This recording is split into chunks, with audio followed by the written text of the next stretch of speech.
Maybe.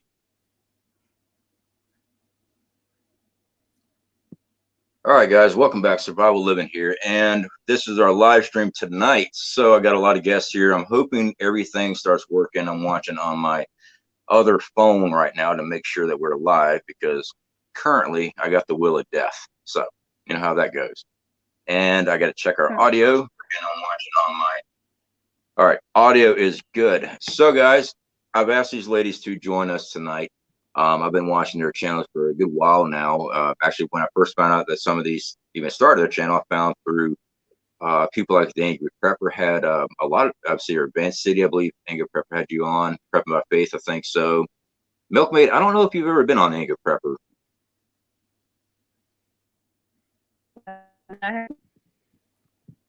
I'm just like I think that was another person. All right. So the milkmaid notified me today she's got a delay in her internet service. So if there's any issue, guys, she might have to drop out and just put her signia there. She's still here. If she drops out, we're going to bring her back in. So that's the thing. Van City Prepper had pointed out, when you're in a good prepping location, you have really bad internet. That's just the way it is. So thankfully, they all agreed to be here with us. So I'm trying to keep up with the chat, and if anybody here on the screen, they see the chat too, they're more than welcome to answer anything. To our mods, definitely appreciate you being here. Virginia Roots, thank you so much for being here. If you guys probably have to stay on your toes tonight, that's just the way it is. You know you're doing something right when the trolls start coming out. So with this, hopefully we can get everybody's links up, dropped off too, because I do encourage everybody here to subscribe, and don't just subscribe to their channels, actually watch their content, be part of their community.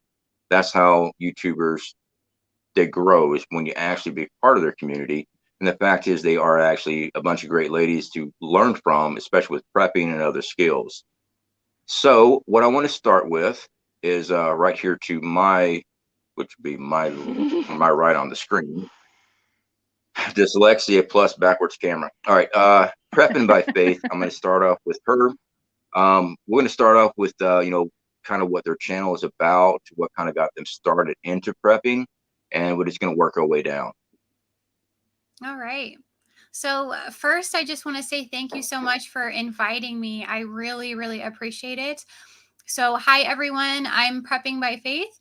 I live in Colorado. I started my channel at the beginning of the year, and really just to help prepare the whole person, you know, mentally, spiritually, as well as physically. So many times I will share, you know, my own struggles and what has encouraged me in my prepping journey, especially scriptures that have been motivating. I talk a lot about the basics of preparedness, some recipes, an occasional food haul, and news topics that may have been overlooked in the community.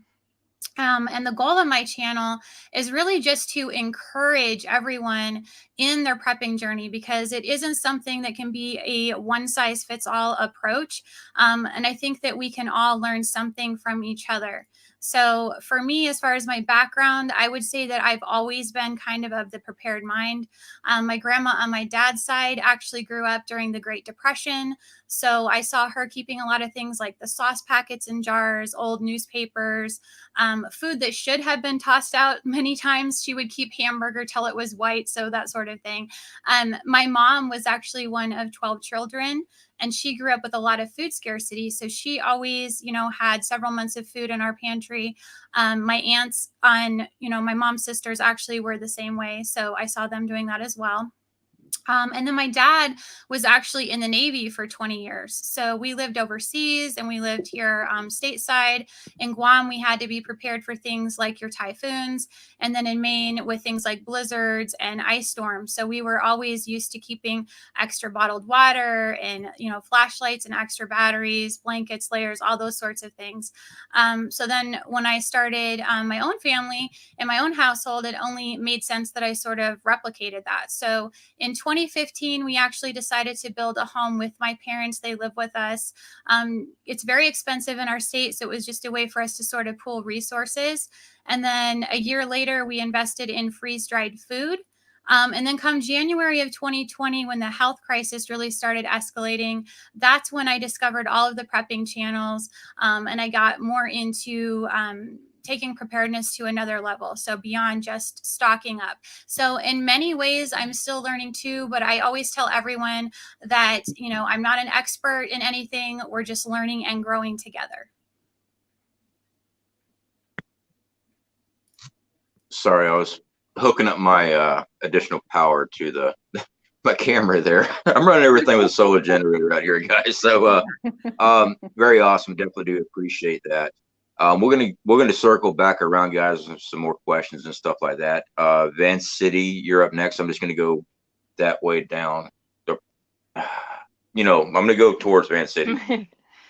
All right, sounds good. Keep Well, pointing I the want wrong to way. say hello to my friends on the panel here. Hey, NY Prepper in the chat, all the other folks in the chat, and the mods. Good to see you all. And thank you, CFP, for having us. I knew I loved your channel when I started prepping the same spaghetti and sauce. I knew there was a lot of value there because it's all about spaghetti and sauce. Anyways, so there are two of us on our channel. We've been on YouTube for about a year.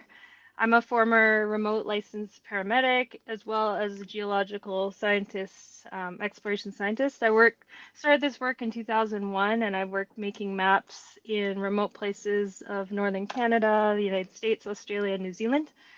The other half of the channel is a professional helicopter pilot who fights fires, does utility operations, and high altitude helicopter rescue at places like Mount Abadavlam and Mount Everest, where I have also been. And as a former large-scale livestock and arable farmer from England and Australia. So we combine our resources to show current frontline work related to emergency services and natural disasters. I try to explain natural hazards from a preparedness perspective. And there's only so much we can show on YouTube, though, so it's just a tiny glimpse, but we like to share some photos and stuff like that. And currently, we are based at our bug out homestead in northern Canada, up about latitude 58-ish. And we started putting up videos because we were showing catastrophic floods that we got footage of last year in the Pacific Northwest area while responding to some of those hazards. So that's why we're on YouTube, and we hope to make a few more videos in the future. We're mostly off grid here. We have access to electricity, but we're off grid for water and septic. So we're gonna do a full off grid weekend, and we're gonna put up a video about that. Awesome. Nice. Very awesome. All right. So the milkmaid, that's easy to point out. All right. Well, I'm not as impressive as these ladies right here. We got into preparedness kind of slowly, and it was based on a number of factors. Excuse me, I have a frog in my throat. But he was military. I just kind of naturally started preparing because I had 3 small kids, and now they're all grown pretty much. But when we started looking at the world a little more closely, we decided that preparedness would be a good idea for various factors. And then from that point, we just kind of thought like many steps ahead and realized that homesteading, raising your own food, producing your own meat, learning the old skills, being able to survive without some of the niceties that we have, that would be a beneficial skill. So that's where we kind of jumped in, and we've been doing that kind of thing for, I was trying to remember, it was probably about 4 years at this point that we've been doing, you know, the gardening and the animals and the butchering and all that stuff, learning about medicinal herbs and things like that. But I'm just stumbling along and learning as I go. So my channel is not very big. I don't push it. It's just kind of something in the world. So. Well, and that's what we're hoping to change here. Hopefully we can get you guys this channel. I keep on saying guys, and I hope y'all know that's just how I talk. I don't think y'all are guys. If so, I gotta go get my eyes checked out. Just the way I speak. I'm hoping everybody here in the chat, definitely make sure you subscribe and make sure that you actually follow and be part of their community. That's what helps these channels grow. All these channels that we try to bring here on the show here is because I like their channel, I like what they're teaching, I like what they're showing, and I want to support it because I'm there watching their content too. So I might not come in and say hey to everybody every single time they go live, but I'm usually there listening in while I'm doing something else, because I'm sure as these ladies here that way, we'll say when you start a YouTube channel, you feel like you're getting pulled 7 ways all at one time. And when you're trying to also prep at the same time, you also, we're just like everybody else. We got to look at the news. We got to decipher what's real, what's not, and how much of a possible threat as it is. And we look at our preps. We're like, okay, this looks like this might be something more plausible. So what do I need to do to make steps on that? And then you're trying to run a channel, social media, all that too, and then run your daily life too. Okay, marriage, kids, things like that, jobs. Yeah, all right. I'm fortunate enough where my full-time job is now YouTube, is also our survival business, also another channel that I'm working on, also cutting the grass, so just whatever. I'm always working on something. So it does take time, and there's a lot of stress that does come with being a YouTuber, but there's also a lot of times you got to take your time and actually have fun. And working with communities, and this is what I was talking about, working with prepping communities. It's not that we're trying to build a prepping community online, because that's not feasible. All right, we got one in Canada. Okay, I mean, I'm not coming to Canada. I'm sorry, it's too cold. But I mean, you could probably fly the chopper down here. I mean, that's okay. But I see it all the time where these prepping communities on the internet. No, we call it prepping communities because we're exchanging ideas, we're working together, trying to get people geared towards the same thing, trying to get ready. When we talk about building a prepping community, we're talking about your local area, we're talking about your neighbors, your neighborhood. That way you have a stronghold. And we won't go into great details of why you need to do that because of this platform. But this is what we're talking about when we're talking about building community. And here online, it's to exchange ideas. So, I mean, anybody that says they know everything, well, more power to them, because I don't. I learn something new every day. Yeah. It's really helpful to have an online community.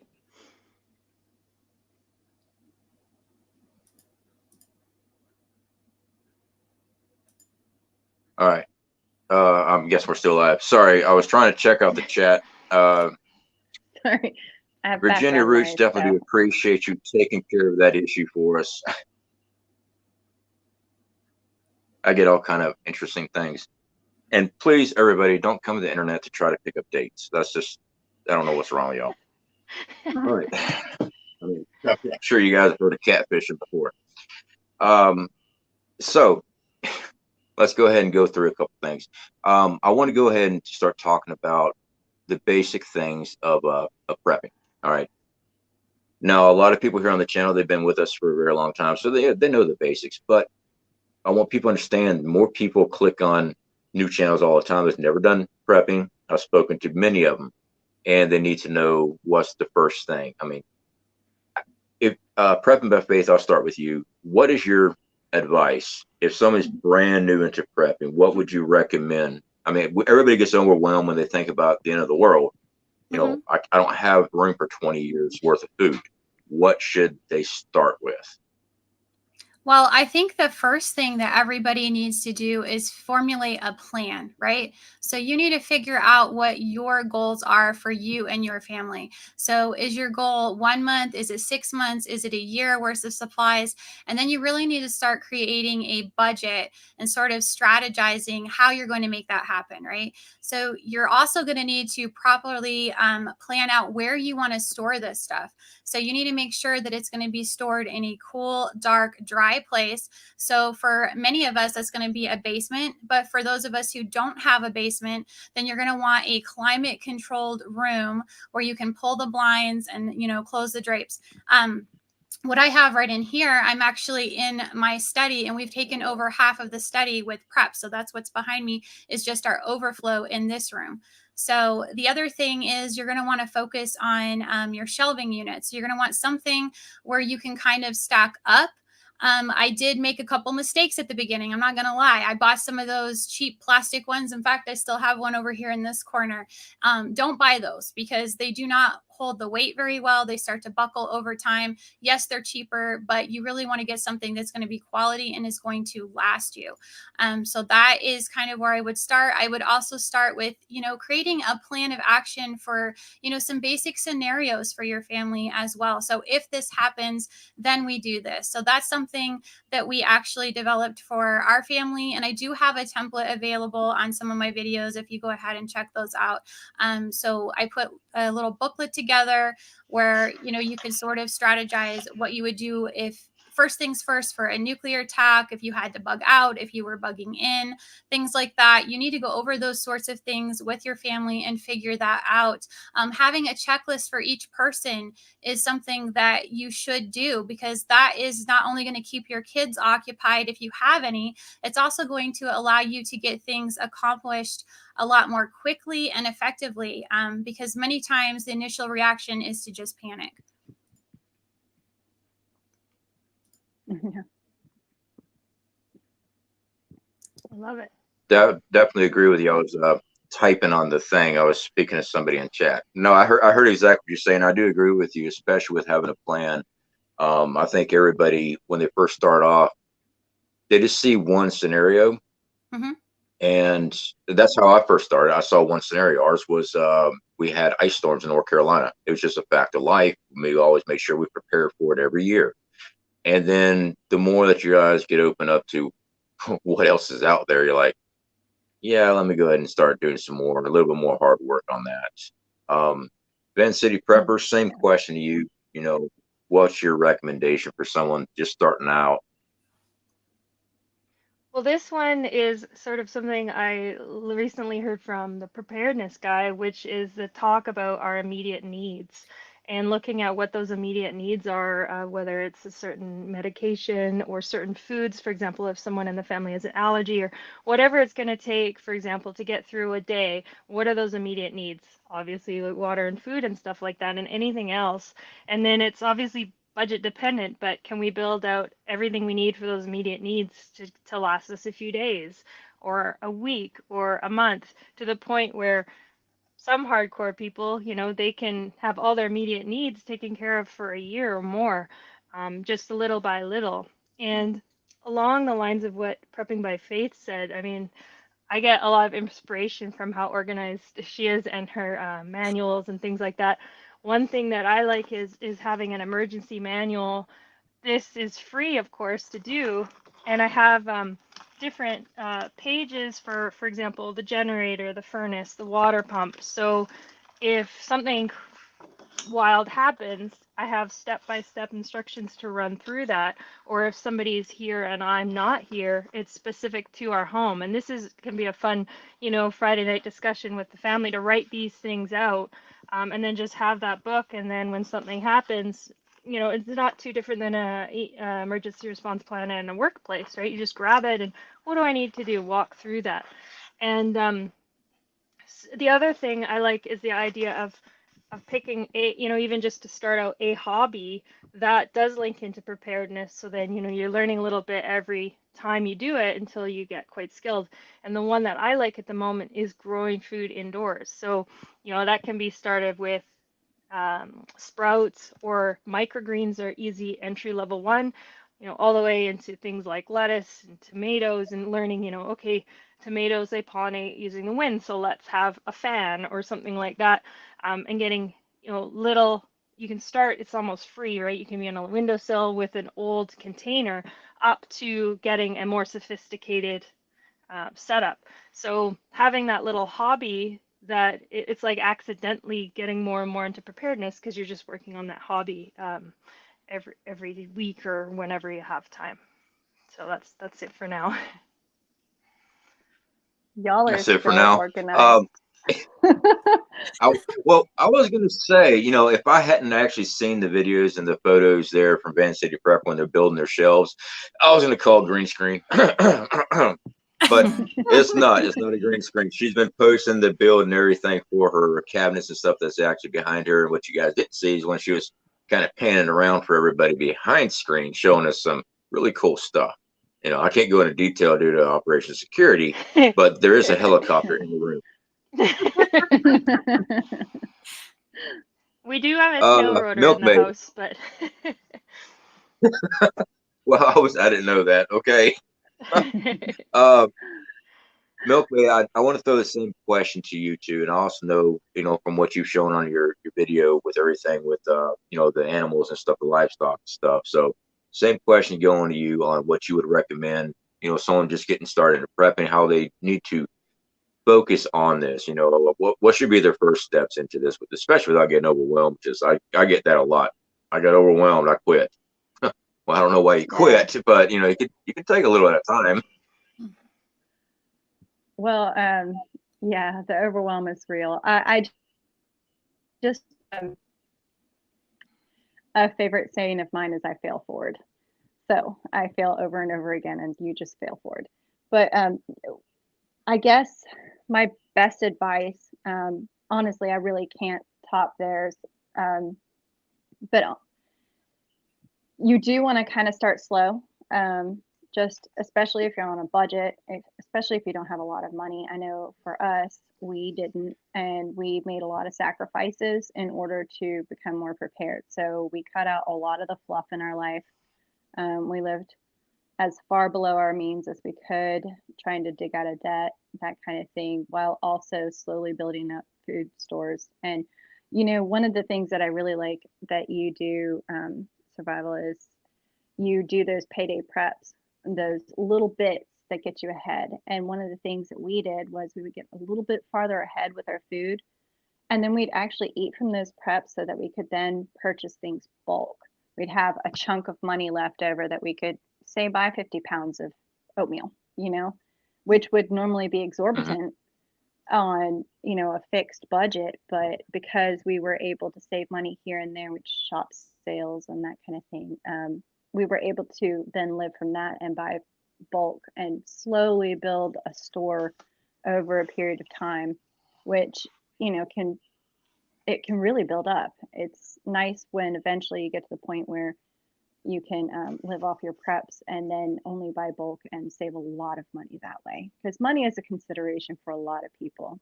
And it's, for us, it's food, you know, medical, water. Those are always the ones that take precedence. And then, of course, security, that type of thing. But that was the way that we got to the point where we could get, you know, a farm and livestock and that kind of thing. And eventually that does save money. But, I mean, I hope that that's helpful. I don't have a binder, though. I really do need to make a binder. I've been thinking about doing that for like 2 years now, and I haven't done it. My wife made me. She said she got tired of the post-it notes everywhere. I had them on the wall. I had them everywhere. She was like, she actually bought me a notebook, and the biggest thing for the first 6 months, I never used it. I just kept putting it other places and stuff. Says, what happened to your notebook? I don't know, somewhere over there. Just use it. And she even bought me pens because, yeah, I'm the world's worst on that. See here. I have all the supplies. So I definitely agree with you on haven't done it yet. the payday preps. They help out. I'm sorry, I stepped over somebody. No, sorry. It's probably my delay. Sorry. Oh, okay. So yeah, she's got a delay there, guys. I do apologize for that again, because it's bad when it's a slow delay. I start stepping over when I start talking, so I think everyone's done talking. And I've been accused of talking too much on my own channel for some reason from other people. Oh, So, I've been accused I don't of know that why. too, so it's okay. Anyway, yeah. So I'm going to go back to the Milkmaid, where she was talking about the payday preps. Now, I first come across the payday preps as filming from Alaska Prepper. I've been subscribed to him for years, and he'd always do one. And that's where I started mine. And then it turns out a lot of people like watching them on my channel. So it's always been a big thing. Every week is a rotational stock. Me and the milkmaid were talking by email the other day about buying in bulk. You know, you definitely save a lot more money on that. I'm pretty sure I'm still kicked out of our Sam's Club. I got trespassed out of there years ago. And honestly, I walked into the wrong door. They had an entrance and an exit, and I was a guest. And I was with my dad. He went in through the entrance, and I was smoking a cigarette or something like that. So I went to go put it out, and the exit door was open. I didn't know it was exit. I went in, and some dude grabbed me. Well, bad mistake for him. So I got trespassed out of there. So I haven't been back. That's been several years back now. I might be able to go get a card or something like that, but I haven't been back since. Haven't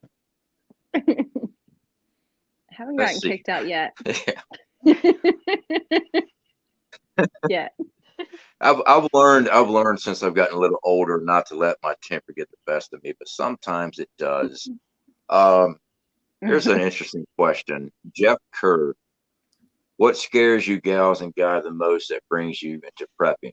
In my opinion, it's not being fearful. We're actually seeing what's going on in the world. We plan accordingly.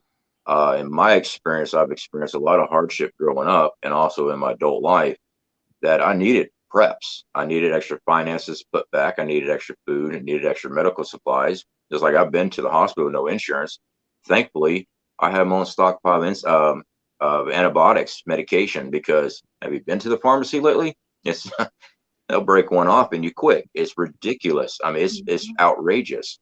Don't worry. When my wife went to the hospital, I went and got her, actually bought her the medication she needed, and she's doing great. Everybody, she's doing a lot better. But when I got hurt, all right, I was making a percentage of my normal work paycheck.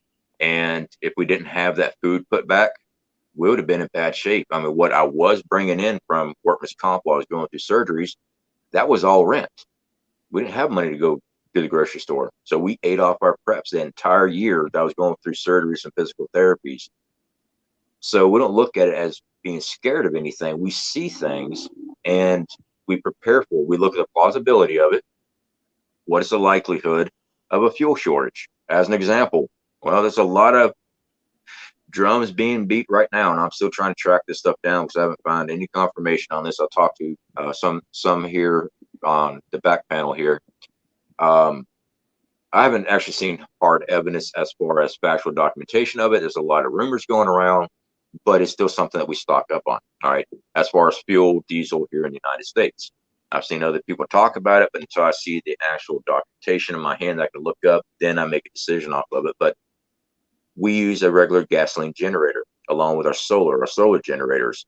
We have fuel for our vehicle, so we can run that vehicle. We cycle it all through. Now, I can only store up to 4 months safely. That's all I can do. But it's part of prepping, so we don't look at it as fearful. We just plan ahead. And I'm going to swing that back over, starting again to prepping by faith. Why are you scared and why are you prepping? No, that's not how that question was, but why am I scared? I'm not afraid. I'm not afraid of any of it. You know, like I told you guys, you know, being a Christian, it's just not something that I do. You know, the Lord hasn't given us a spirit of fear, but of power and of love and of a sound mind. So I believe that, you know, like you said, we need to pay attention to the things that are going on in the world, because that is going to help us make the right decisions and what we need to do. It's kind of like, just, you know, for an example, we already know how much of the beef they've called, right, this year. So because we know that, then we know that if we enjoy eating beef and we don't enjoy eating bugs, then we go ahead and we start stocking up on beef, you know, whether that is putting some aside in your freezers if you have solar generators, or it's pressure canning it yourself, or it's purchasing Keystone if you're not comfortable with that. But it's just paying attention to the signs around you and using that information to get better prepared.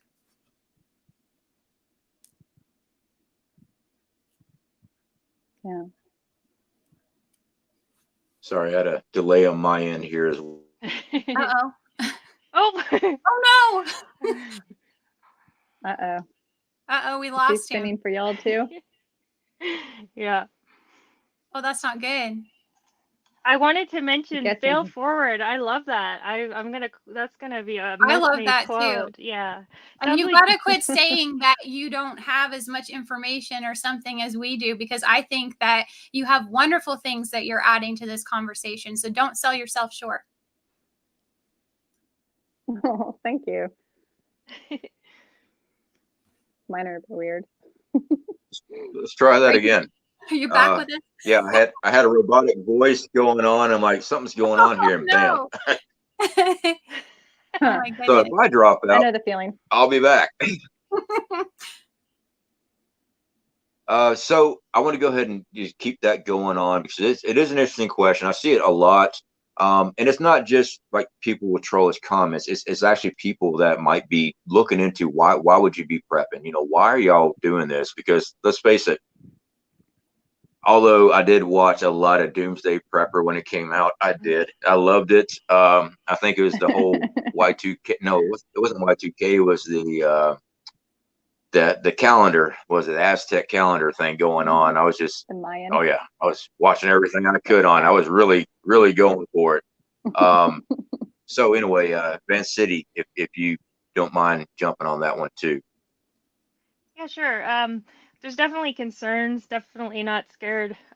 For us, preparedness is a lifestyle.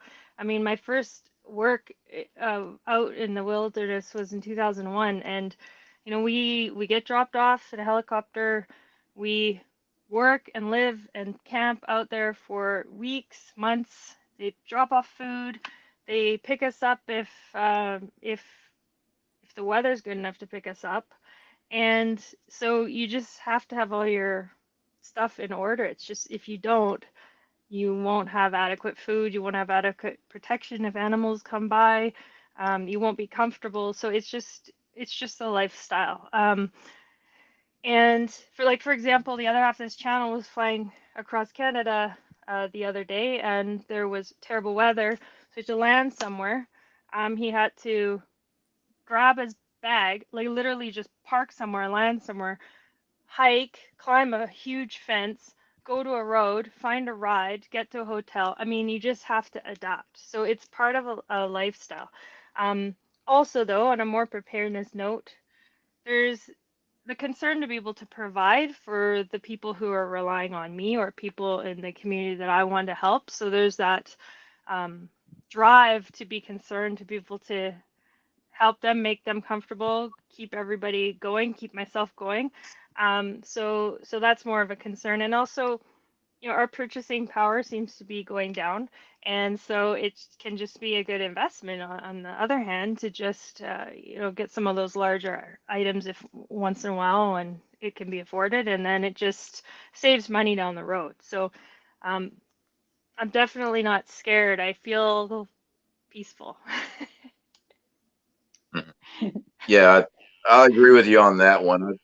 I sleep better at night knowing I have supplies, and it's not all in one spot. I'm a big advocate of spreading your stuff out. Ever since our house fire we had, and moving and everything else I've been through my life, I have everything everywhere. I don't keep everything in one spot, but it's, you know, locations I can easily get access to, except for the bug out location, because that takes a little bit of time getting to, and multiple plans and getting there. It takes a while to work this stuff out. It does.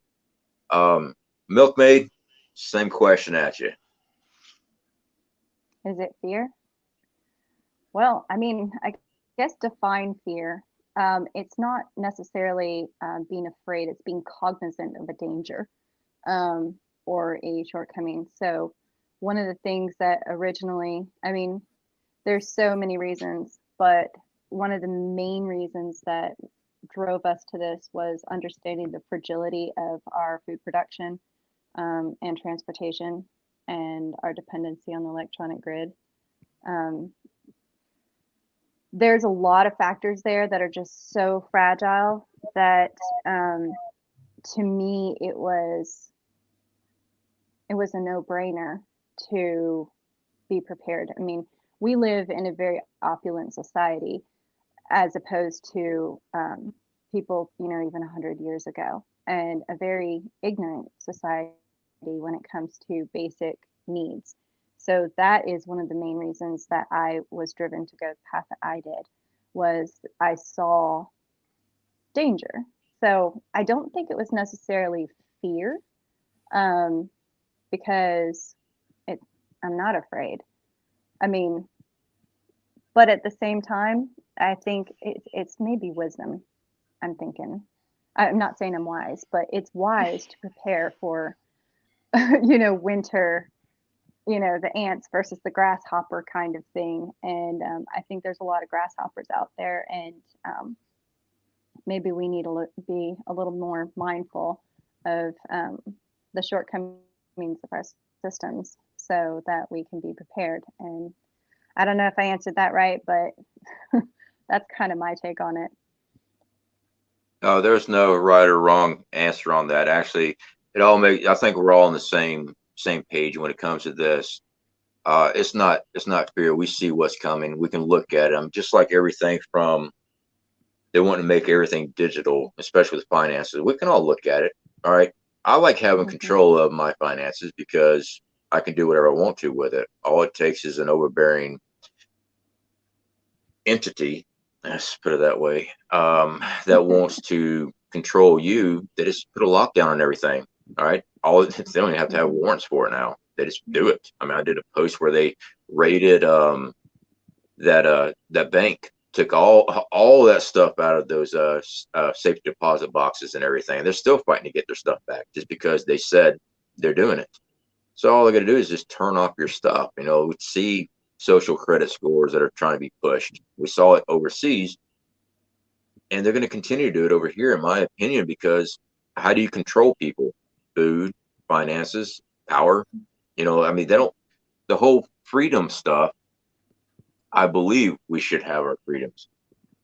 Government does not want free people. They want you to work for them. And that comes with everything. I'm not here to cause, big old thing where we need to be marching down somewhere. My concern is that, and what I try to do on the channel, I'm trying to get you ready and your family's ready. All right. I have no dreams that I'm going to be hitting the streets and taking on everything. My thing is, I'm trying to make sure my family survives what's coming. That's what I try to prepare for. People say we're crazy. Hey, that's fine. We call it a lot of things that have happened, and more stuff's going to happen. Most people prefer to have their head in the dirt because they feel safe not to think about it. And I see that a lot in family members. I see it a lot with that. They don't want to deal with that. And it's in the middle of the night, and the guy that lost his license for DUI is driving a lawnmower. I can hear him. Wait, for real? Yeah, I can hear him. He DUI, so now he just drives a lawnmower on the road. Freaking crazy. They say I live in the redneck Riviera. Oh yeah.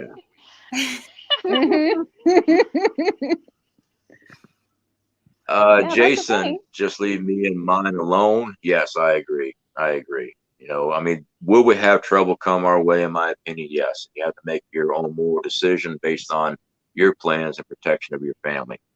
That's why I always say have a bug out location, have a group, because some threats you can deal with. Other threats, it's wise to pull back and come back later. You don't get a second chance with your life.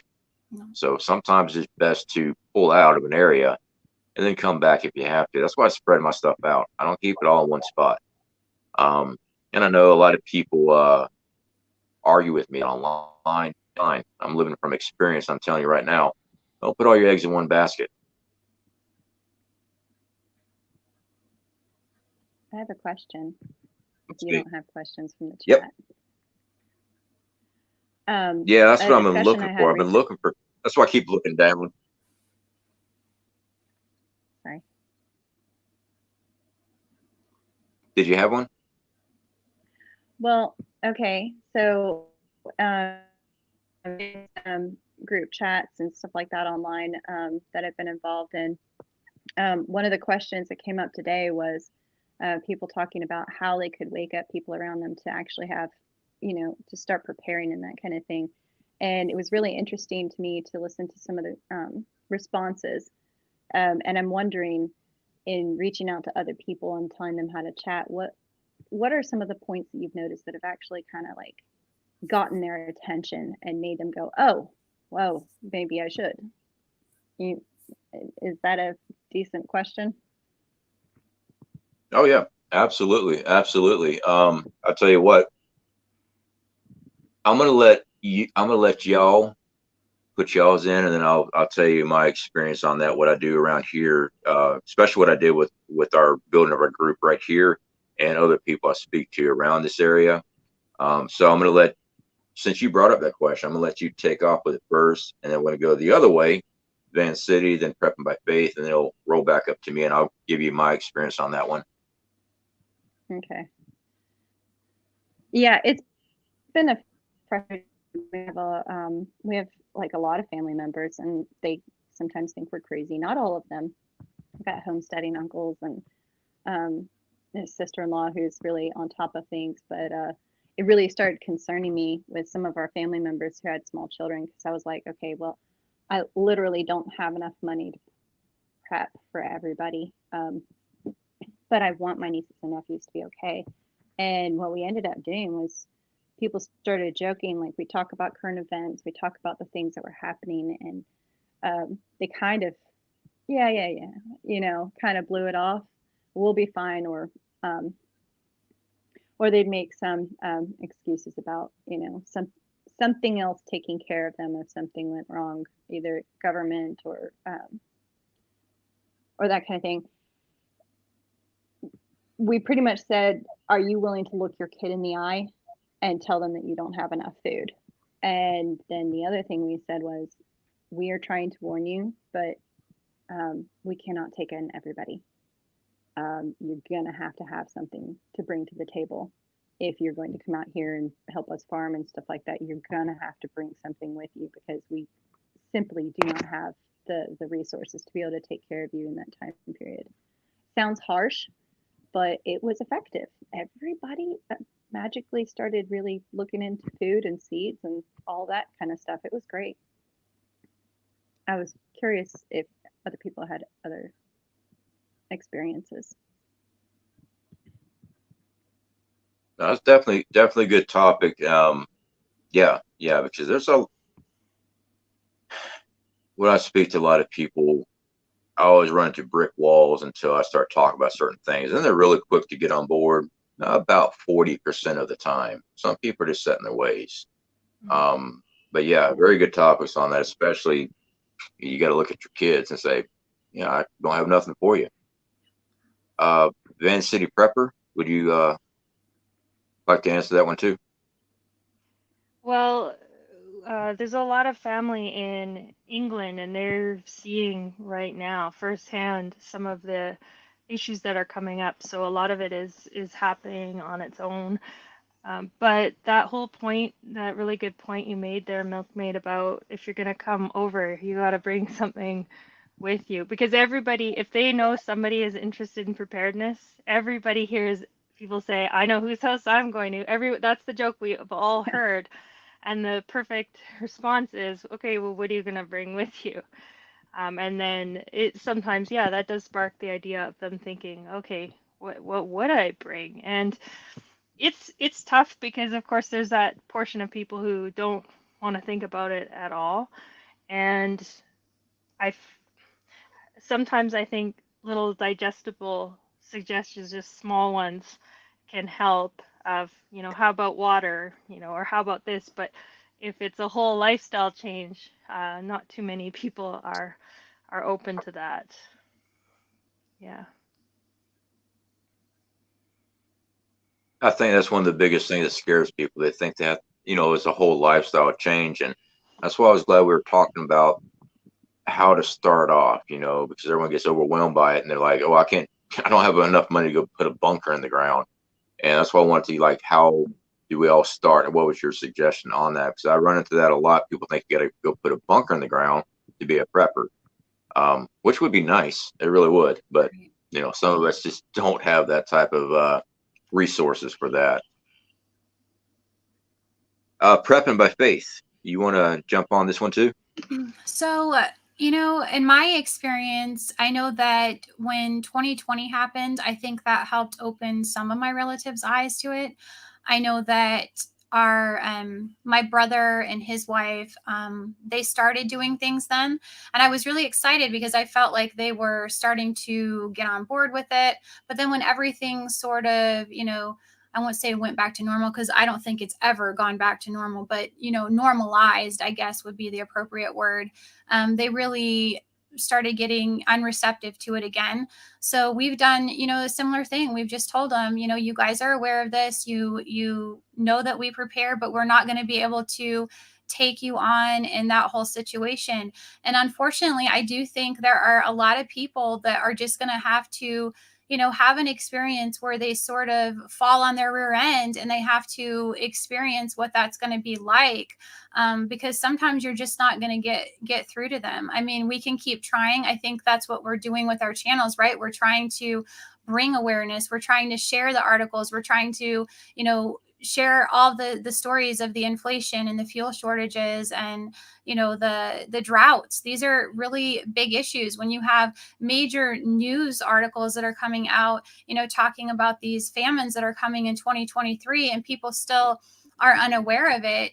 I just sometimes I wonder what it's going to take for these people. One of the things that I have done, because I do have a difficult time, you know, especially with immediate family, and they're only 5 minutes away, is just stored up extra beans and rice. You know, it may not be something that they're going to want to eat, but it's at least something that I can feel, you know, good about, that I have a little bit of extra to hand out if I needed to.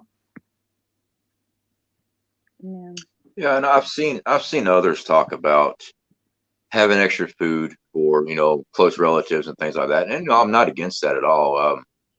One of the big things that I've run into is where, of course, we've all heard, I'm coming to your house. It's not a good idea, trust me. But so when it comes to my area, we're in Hurricane Central. All right, this is Florida.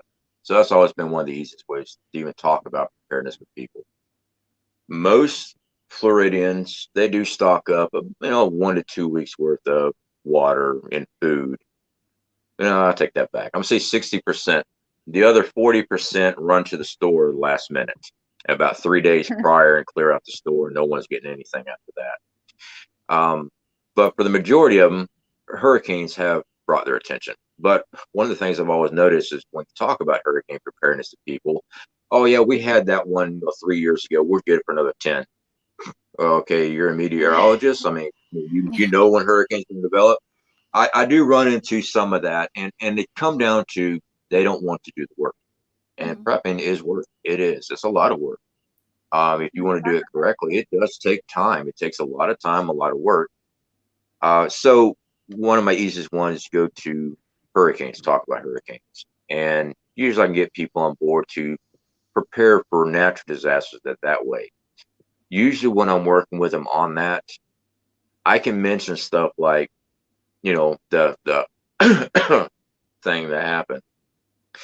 And most of them, like down here, unless they were working in certain stores, their jobs were shut down. Well, most of the people I deal with are like me, paycheck to paycheck, and they don't have much of a savings. When they didn't have a job, they were scrambling. All right, they were scrambling hard.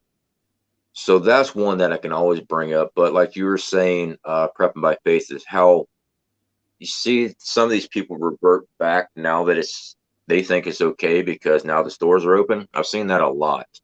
And that's where it really comes down to when I start talking to certain people about, you know, working on community and stuff. I can pretty much weed them out real quick if they're going to be one that's always there, because we have to train together. If you're going to be part of our group, you're training. I mean, it's not going to be, yeah, I'll show up when it goes bad. Until then, don't bother me. And I see that a lot. And you know what? It's cruel. It sounds horrible, but the safety of your family comes first. Sometimes you just got to write people off because I forget. I think I was talking here in the back channel here at the backstage, and this did pop up, and some people, I don't know who they are. Sure, I might know them from work, but that doesn't mean I know them. My group, I know them. We do everything together, so I know them. when someone comes up, yeah, I knew him when I worked at such and such, but I don't know that person. I don't know their intention. I don't know if someone's already got to them. Are they a plant? Are they there to cause mischief? And they say that they're there to help and they need help. That's where moral compass comes to people. And I cannot tell anybody what to do. I just tell you what my plans are. Don't come to my house. Just don't. All right. Unless you're part of my group, that's it. And I know there's going to be some chat about that, and that'd be fine, you know, because I'll say this much. The people that type in that nonsense on the chats are not here helping me prep for my family and my community. They're not. They're the people, I guarantee you, if they're the people that's prepping hard like we do, they're not the ones typing in, I'm going to give it all away to the first person I see. No, they're not. They're not the ones doing that. So most of that stuff that comes in, I look at and go, oh, okay, bye-bye. Survival Game, good to see you. Thank you for being here with us tonight. Sorry, I got way behind. If y'all had seen any questions or you got some more comments on that, y'all feel free to jump in on that. I think that's going to be an issue for a lot of people, depending on what the situation is. A lot of people who have been over in war-torn or third world countries where they don't have the luxury, the nice life that we've had. They understand how people work and how quickly people can spiral in stressful situations. And it's going to be difficult to temper compassion with wisdom, I think.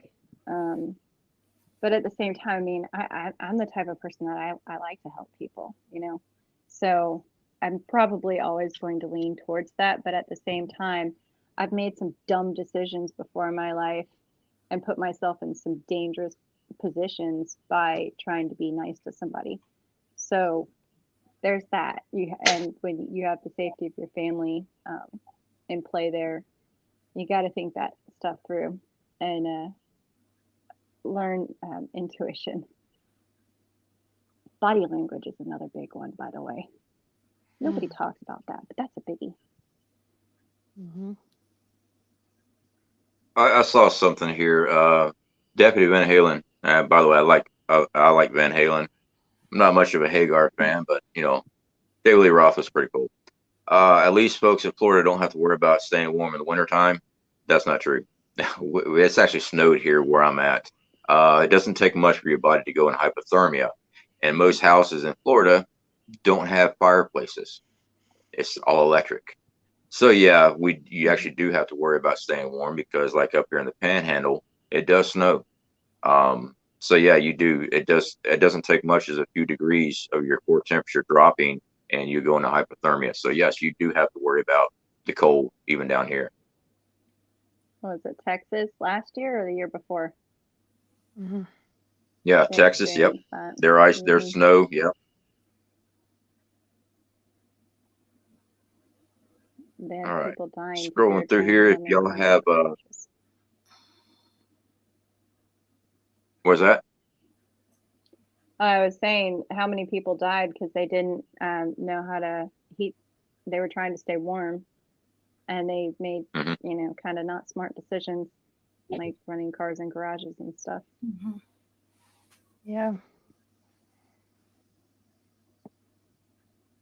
Yeah, and that's one of the things I thought was common sense. And I actually had someone scold me on, I don't know, it's back when I first started my channel.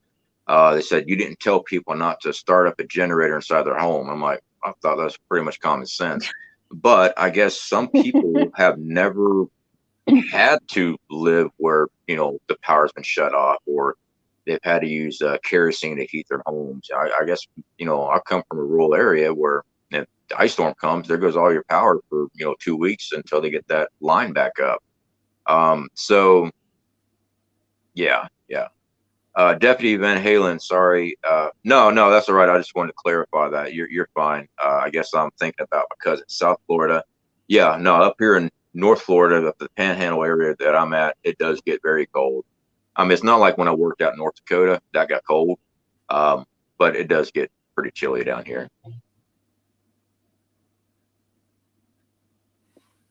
Let's see here. And also thank you, Virginia Roots, for getting everybody's channel popped up. Guys, we got like 112 people watching right now. Please make sure you subscribe to those channels. That is Prepping by Faith, Van City Prepper, and the Milkmaid. They all have their own YouTube channel. That's why I asked them to come up here and speak to you guys. I want y'all to be part of their community too as well, because they've got a lot of great information. I do encourage all three of y'all to work on videos for your weekly preps, because believe it or not, people love new ideas. New ideas. I mean, some things, I mean, to us, we do it all the time. All right. It's just a normal thing. We go to the store. You'll be amazed how many people just happen to stumble across your channel that is new to prep. And I'm like, I didn't even think about stocking up. Well, I'm going to say it, spam. I love spam. But anyway, there's a lot of people out there. So I do encourage it because it gives people new ideas. Yeah, it's spam is controversial. Absolutely. I freaking love the Angry Prepper. I need to send him a case of spam. He did say it makes a very good projectile weaponry, you know, so maybe he's actually a really good guy. I like him a lot. Prepping with Stars, definitely do appreciate the super chat, brother. And also Prepping with Stars, guys, he does have his own YouTube channel as well. I know Van City is on Instagram. I don't know if you two are on Instagram or not. No, I'm not. I got off because I can guarantee you it's more of a nuisance than anything else. Right. I'm like, I'm having a hard enough time just trying to keep up with this. I can't imagine trying to run more social media. I used to have I had great farm pics and stuff, but let's see here. Scrolling through here, guys. Yeah, I don't have TikTok anymore. Once I found out about TikTok. Yeah, that was a bad experience. Twitter, Instagram, Facebook, and YouTube. I do have BitChute and Rumble, but I don't play around much with there because the fact is not many people are actually over there on that platform. So I really don't do much over there. It's nice having the backups just in case something happens with this, you know. All right. So I'm going to open up the floor to y'all. I don't see any questions. I don't know if you have. I don't see any either. But I was going to let y'all have you know, I've been pretty much running the show here, so I'm going to let y'all kind of take off with it too if you want to. Well, I have something. I see Thorhaven Farm is talking about rotating. Can I read out his thing here? Yep. Yeah. Thorhaven Farm, which is a great channel that everyone should subscribe to. From someone who cans and freezes a ton of food, basically provide our own food for 1+ year versus buying MREs, freeze-dried goods. How does one rotate those items? And then untagged, I know camp travel. So we have a lot of freeze-dried food here, but with work travel, it makes sense to take those. A lot of times, if you end up in another country too, and often it takes a while to figure out where you're gonna even get food in those places. But when I go camping and stuff, I do have maybe one of the meals. It depends what kind of camping, but a lot of times will be one of the freeze-dried meals per day, and just like work through that stuff. But that's the thing that brings up the whole topic of hoarding versus prepping, right? Having a lot of stuff, it's a rotational pantry. Survival Living talks about that all the time, where you're eating the older stuff and it's rotating all the way through. And so even with freeze-dried food, I know Prepping by Faith just had a great video showing, I think, wasn't it this Augason Farms? Oh yeah. You made that, and just eating it, incorporating it into your daily food. But how do you guys rotate your food stocks?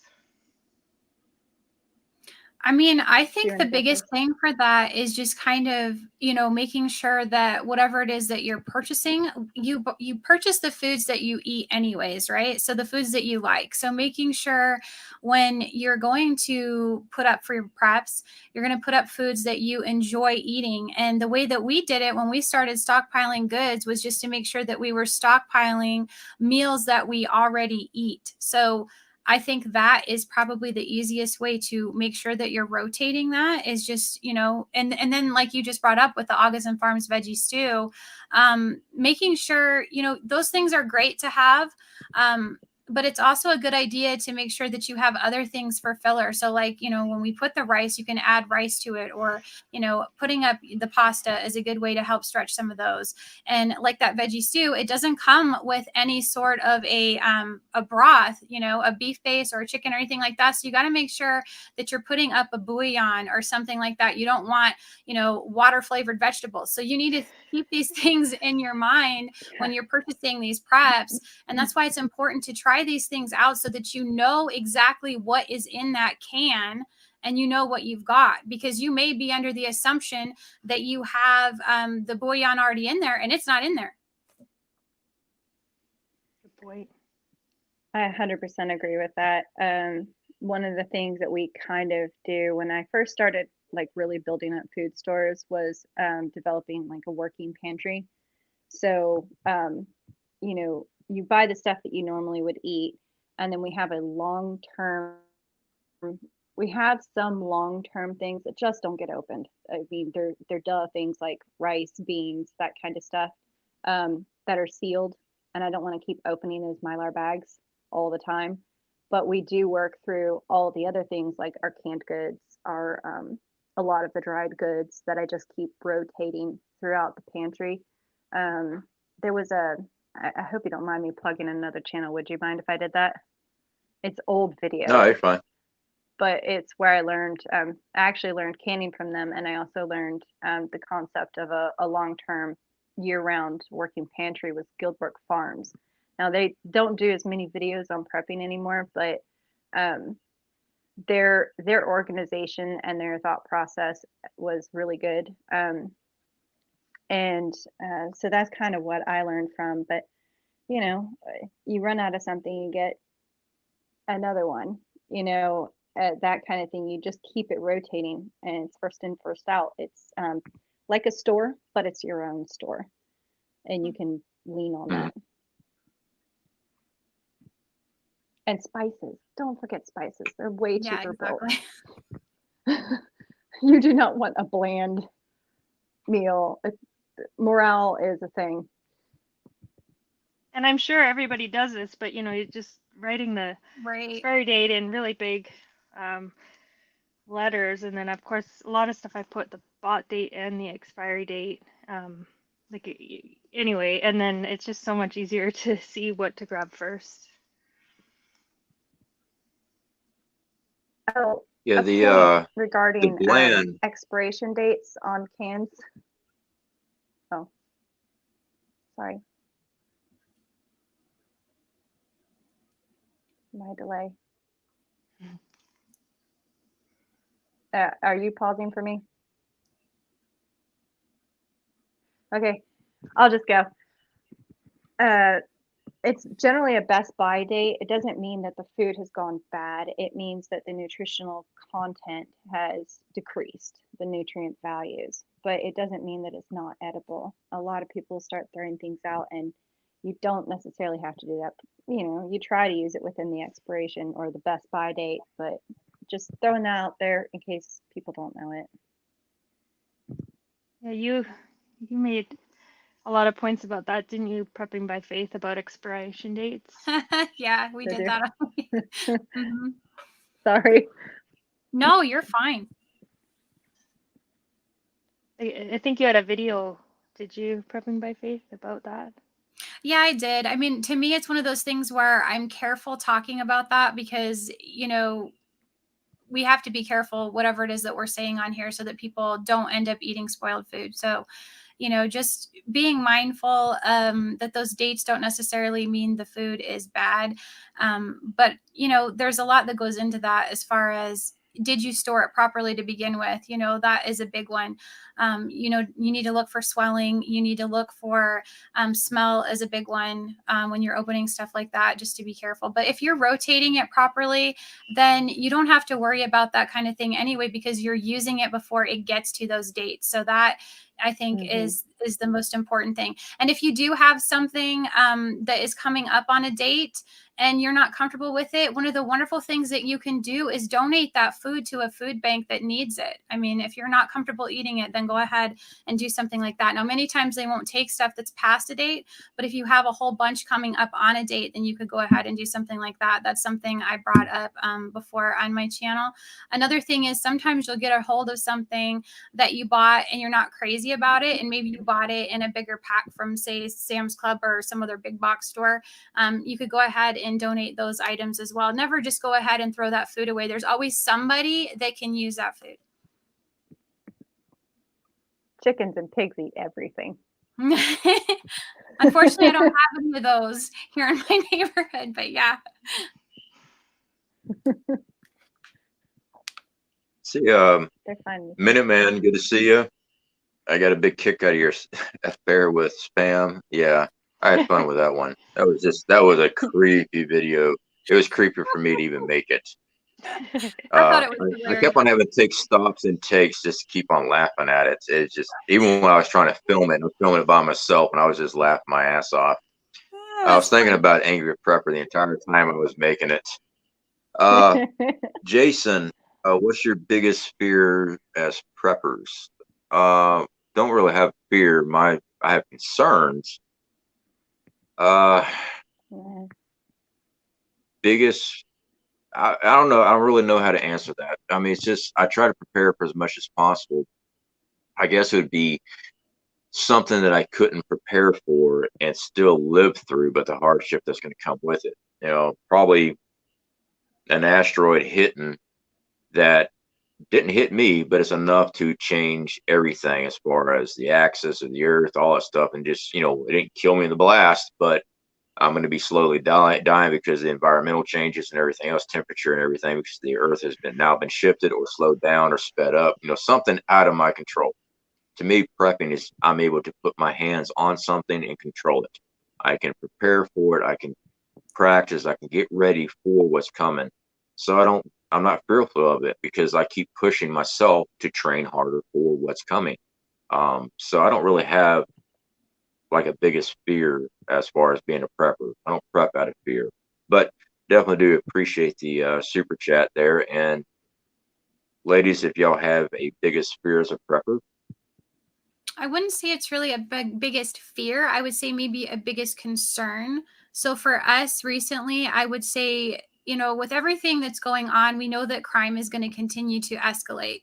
You know, so being here in the suburbs, I guess for me, I'm most concerned about that crime sort of spilling over into our neighborhood.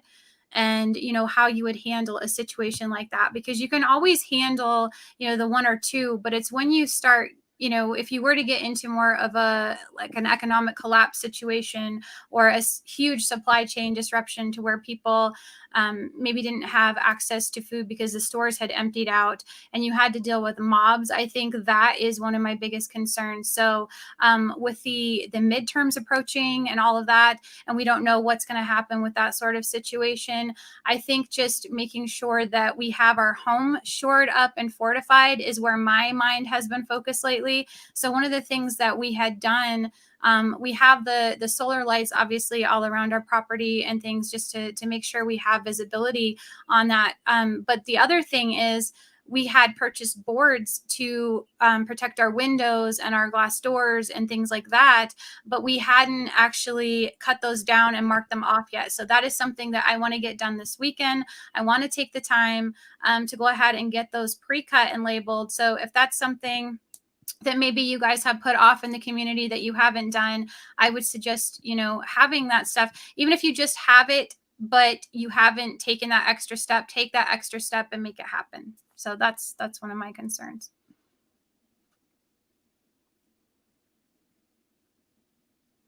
You up, Van City? Okay, I was looking at the comments. Washburn Billy says, "You are not built in a spirit of fear, but of sound mind." But I get it to a point. That's a good one. Yeah, I definitely, I don't, I don't feel afraid. I just don't. But yeah, there are definitely concerns. There's the economic situation. There's the stuff that's happening in Eastern Europe, which has been well covered by NY Prepper. Um, but just making sure there's food on the table for everyone, and that we're just trying as hard as we can to help ourselves and others. Yeah, but I'm not too afraid. Yeah, milkmaid. Well, yeah, fear, again, like fear is kind of, it can be a driving force, but at the same time, it doesn't have to be crippling. I think when I look at everything that I've been learning over the years, there's this thing called the Dunning-Kruger effect, which Hmm. I don't know if y'all, yeah, okay, you're familiar with it. You think you know everything, and then you get farther along, and the more experience you know, like your confidence goes down. And I think my biggest fear is that at some point or in some area that I'll have been lazy where I shouldn't have been.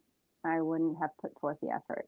It's I do like to fail forward, but those are the kind of failures that I'd rather not experience. I want to keep moving forward.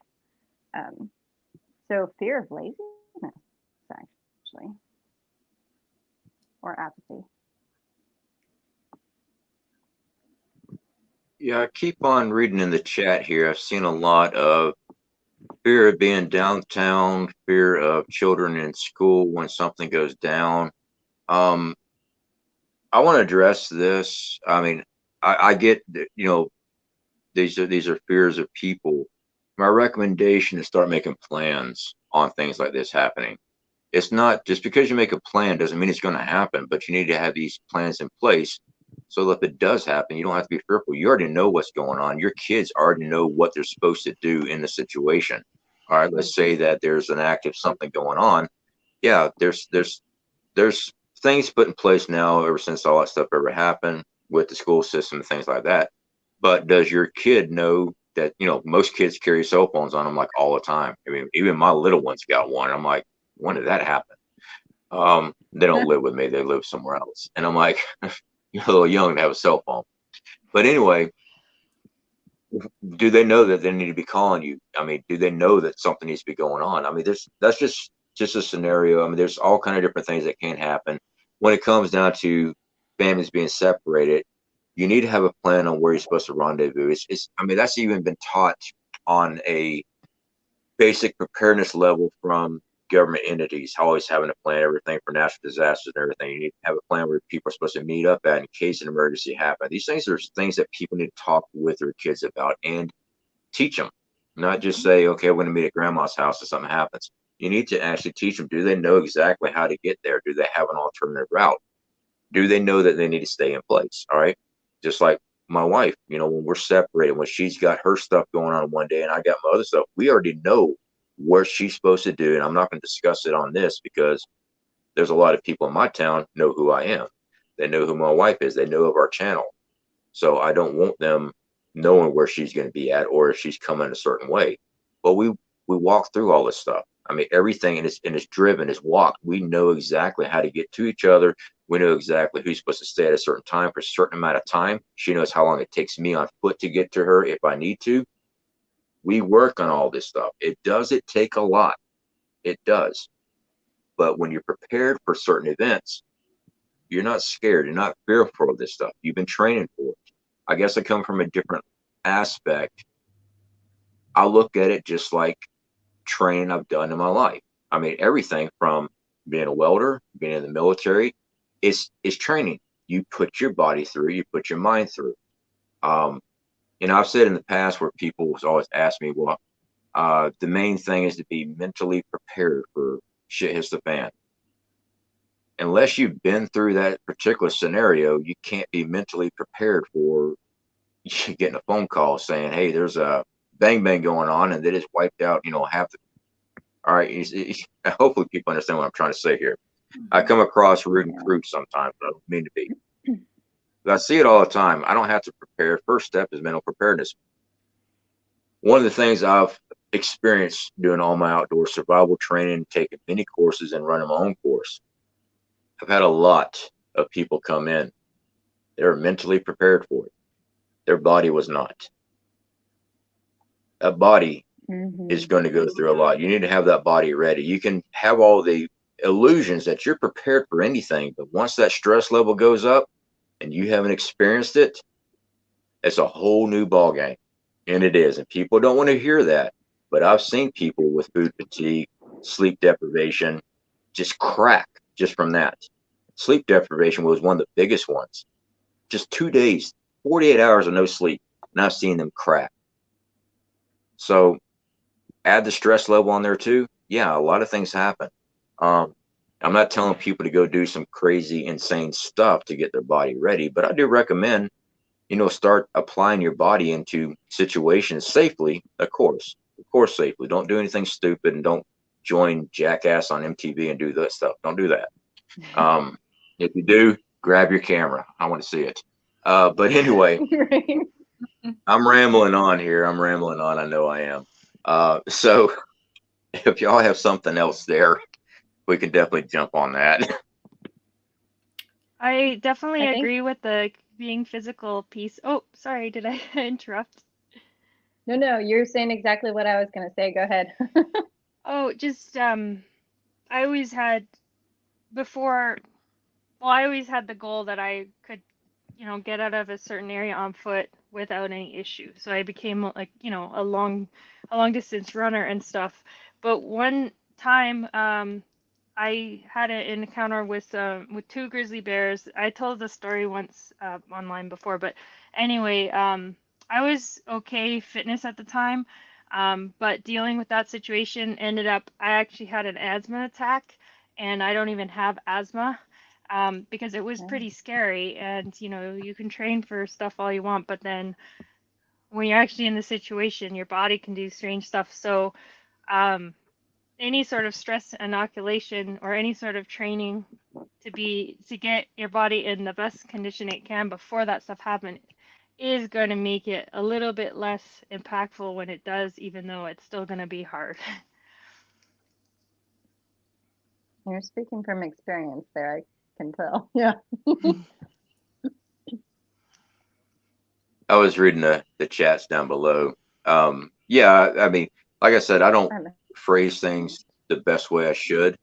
But you're, you know, I keep on hearing about mental preparedness, and to get that mental preparedness, you got to get that physical in there. You're going to have to put your body through stuff to have a mental preparedness, because I see it all the time where people, well, I'm prepared for anything because nothing can hurt me. You know, I call it the fantasy bubble, and there's a lot of it online.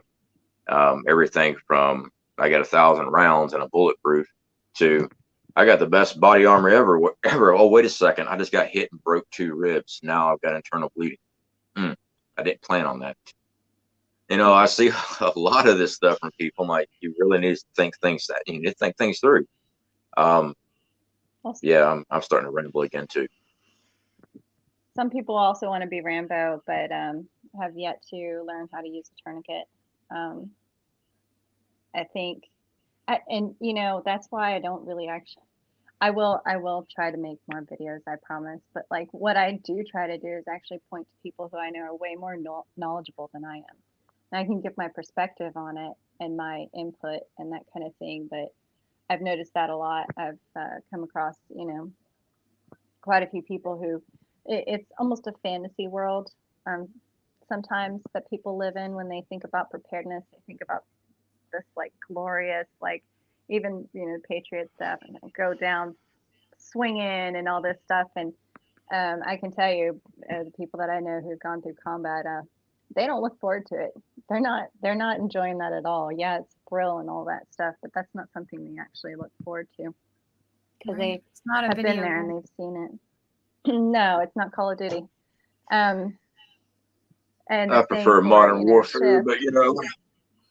Oh, well, I don't even know those games. My kids played them. I couldn't That's even the make only it one I get knew. That's around. why I said it. But the same I kind of did for see the Crafty Veteran in here. Good to see you, brother. And I do like your comment there. Physical stamina is the root of mental toughness. Dick Winters. Yeah, I definitely agree with you on that. Who also has his own YouTube channel. Also, guys, he also took the same course I took up there at Jackson, Ohio, Pathfinder course. He took the Scout class, and I don't remember. Did you take the advanced course yet? I couldn't remember if you took that yet or not. I do know he took the Scout class and did get his patch through there. That is Mr. Dave Canterbury's Self-Reliance Outfitters course. Corporal's Corners up there. A lot of good guys up there teaching that. So yeah, I mean, I know he knows about sleep deprivation and everything else. So yeah, they put you through the ringer on that. But it's just to push your body, make it so that you're not fully functional. You're running off of muscle memory on stuff, and that is key, especially like outdoor survival. You got to ruck it, and you know you got to. And by the time you get there, you're so exhausted you can't get a fire started. Well, you have to get a fire started, and you got to put your body through it. And it does. It goes into muscle memory on this stuff. It really does. But I will say, running a bow drill, it sucks. I do it. I'm going to be teaching in our advanced course. But yeah, when you're exhausted already from hiking all day, yeah, your arms are tired. Didn't you do a live with that the first time? Or did you just do a live? I did a live with it. Yeah, I did a live with it, I think after I got back from the Pathfinder course, and couldn't get it. And the third time, same night, I rested my arm, my shoulder was killing me. Third time that night, I got it going. Yeah, so I did do it live that one night, did a live one other time with it. And all it takes is humidity in the air down here in Florida, and you're gonna be fighting it nonstop. The wood's not dry enough, and you have to sit there forever trying to heat up both materials so you can get enough dust to actually cause an ember to start. And if you put too much pressure, too much speed, you burn up your dust, and no ember will ever start. But it's dark and you can't see that. So you're actually watching two stages of smoke before you really put on the pressure and really put on the speed. So you're having to watch everything, and then you're sweating and drops right into your coal bed. Awesome. Yeah, that's always great. Down here in Florida, it's a rough one down here. That would be depressing, honestly. It'd be like, where's the ferro rod? Oh, I've had plenty of failures at it. I will never say I've gotten a fire going every time I've done a bow drill. That's not true. I've got a high success rate, but not every time. Right.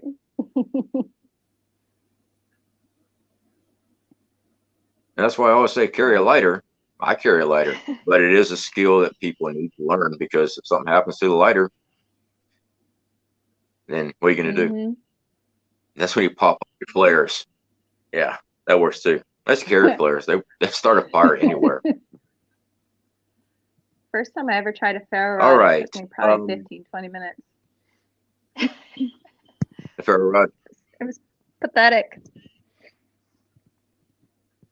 Well, we all start somewhere. I think the first time I ever used a magnesium fire starter, I was like 9, 10 years old, something like that. And I didn't fully understand the size of the magnesium I needed to make and the material I needed to embed with it. Because when I struck it, yeah, it went up real fast and didn't catch nothing on fire. So I had to learn how to read the material and stuff. I was young. I was always out in the woods. Then just keep on playing with it. I mean, I hate to say playing with it, but to me it is. Going out to the woods, it's my playtime. When I'd get grounded growing up, no TV, I had to go out to the woods. And then they realized that's what I wanted. And then it was sitting in your room. You know, it took a while, but then they started realizing, you know what, he keeps on doing this. And they figured out I love being outdoors. So we had a creek bed and everything. It's a whole bunch of woods out. I loved it. And that would be my summer vacation. I just see y'all, and I'll be back before school. So I used to love doing that. But then they got wised on it, and I was going to have to be grounded in my room, and that sucked. Stare at a wall.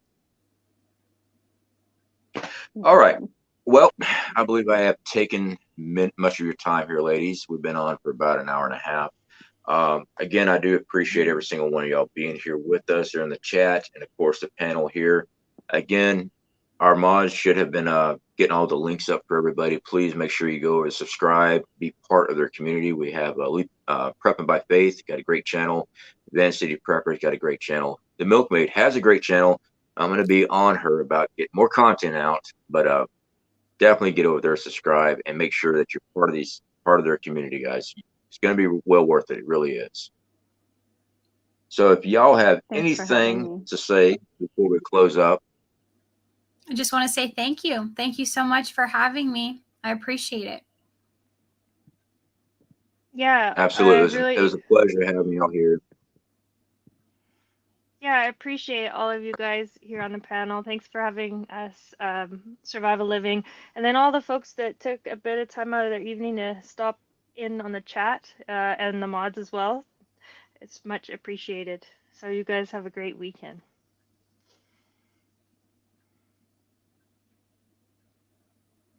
Is it me? Oh, sorry. I think I had a little glitch. Yeah, thank you, everybody. Thanks, Survival Living, for having us. It was great being on the panel with you ladies, too, by the way. And everybody that was in there. I tried to see chat a little bit, but it's like tiny on my screen. But yeah, keep prepping, y'all. Keep pushing forward to the next level. Yeah, definitely agree. All right, guys, definitely do appreciate you hanging out with us. I want to wrap this up. Ladies, just don't go anywhere when we're in the stream. I want to, say goodbye to everybody before we actually leave. So to everybody in the chat, I appreciate y'all being here. And we got a lot of new videos coming out. Of course, I'm always working on something. All right. Appreciate it. Bye. Bye.